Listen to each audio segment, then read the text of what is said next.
Bonjour à tous, c'est parti pour la troisième technique de la semaine. Allez, en cuisine.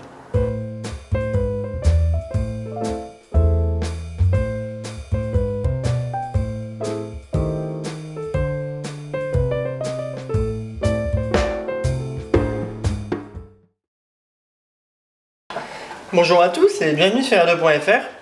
On continue la recette du poulet à la moutarde à l'ancienne avec les pommes de terre et la sauce à base de fond de veau maison. Donc aujourd'hui on va s'atteler à la cuisson du poulet, enfin à la confection du poulet. On va faire un roulé de poulet qu'on cuira plus tard à basse température.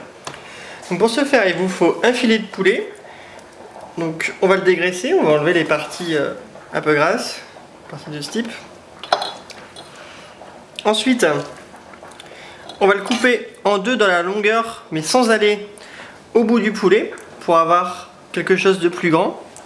Donc voilà, je fais une incision, mais je ne vais pas jusqu'au bout.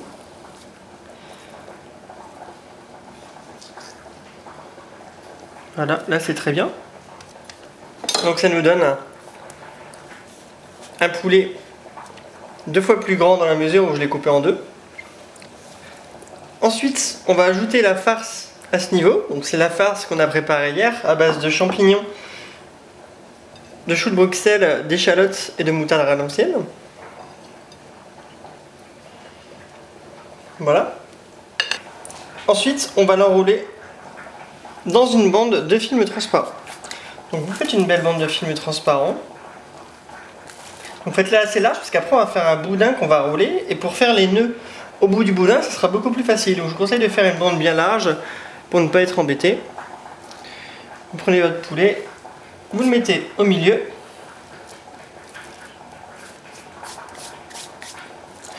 Et on commence à le rouler.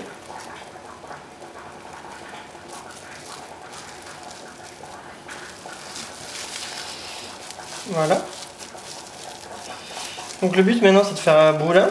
Donc vous mettez vos deux mains comme ça aux extrémités et vous roulez. Le boudin va se tasser.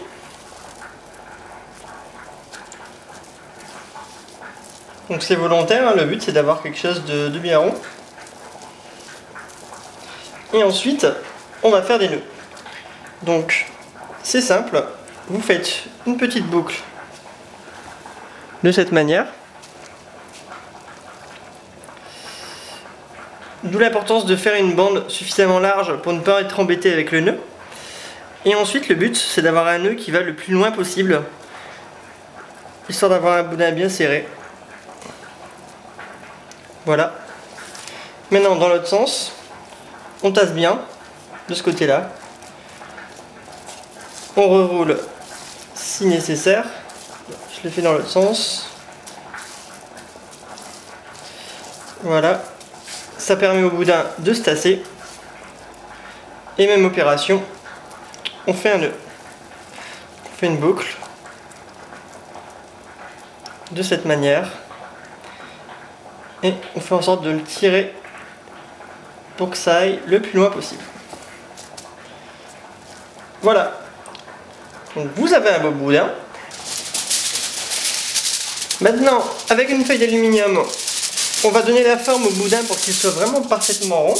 Donc tout simplement, on met dans la feuille de cette manière. Et ensuite, on enroule. On tasse bien. Donc vous voyez. Le but c'est vraiment de lui donner une belle forme et on tourne un peu à l'image d'un bonbon. Voilà, on peut voir que c'est très bien tassé et que la forme du boudin sera respectée. On coupe les extrémités. Et voilà, votre boudin est prêt à être cuit.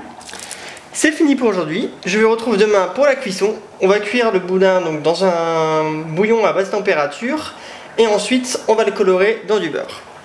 Je vous retrouve demain pour appliquer cette technique. À bientôt.